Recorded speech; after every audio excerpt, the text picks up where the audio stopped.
begin with, on a mouth, I'm going to just do this V shape and create the form of the mouth as it comes away from that V shape by creating an image that looks sort of like a bow that has been strung.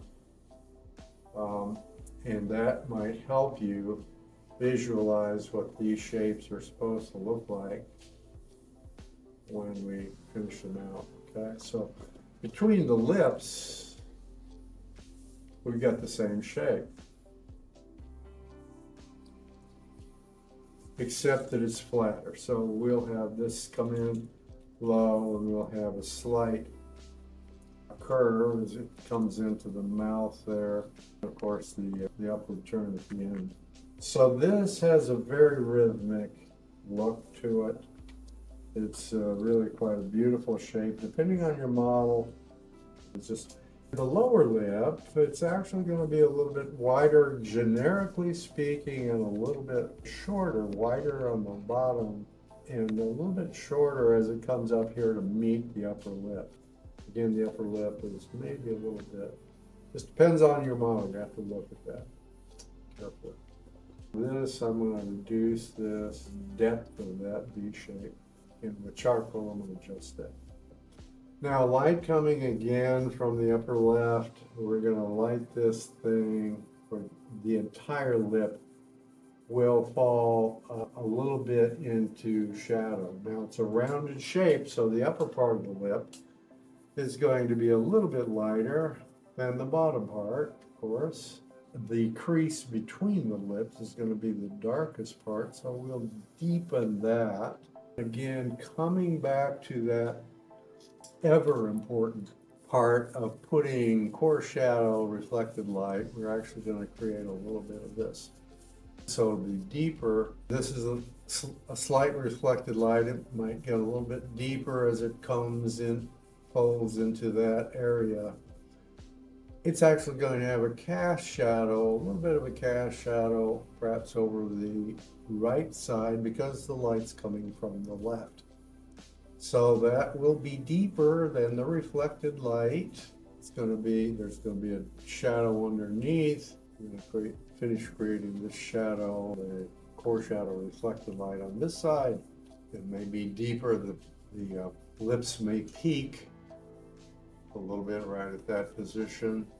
You got to look. There may be a little bit of a ridge also. And you have to look at your model. We have this muscle surrounding the ends of the mouth called the orbicularis oris, where you actually have a kind of a depth coming into this side. Now it also darkens towards the ends here because it not only forms from top to bottom, from laterally, it's going to be a little bit more shadow on the ends of the mouth. You always have to think about form. Then, of course, it might get deeper surrounding these shadows until you hit maybe a reflected light. Now, we'll put the edge of the lips here and the shape of the shadow that will fall below the lips in this sort of a shape, and then it'll round down around the chin. Again, you've got your deepest shadow right up against the part that is casting the shadow. A reflected light at about that position, depends. We won't get into all the detail of it. Now this is a rounded form, so we have to give it a little bit of form also as we come around.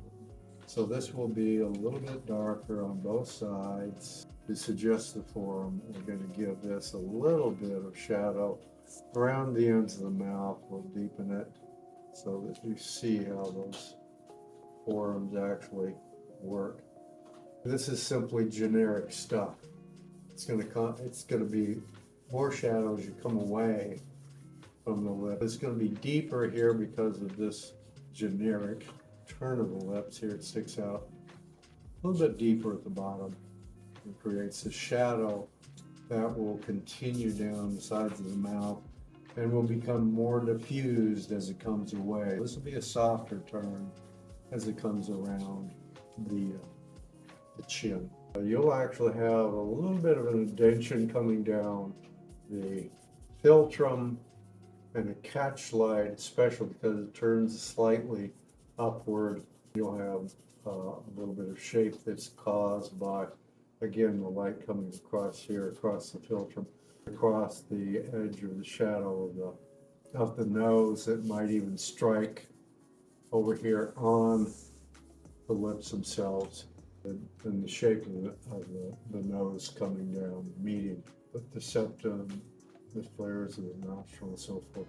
We can actually add, with the size here, we can raise that up because create flares of the nostril to give it this shape. So let's see what that looks like.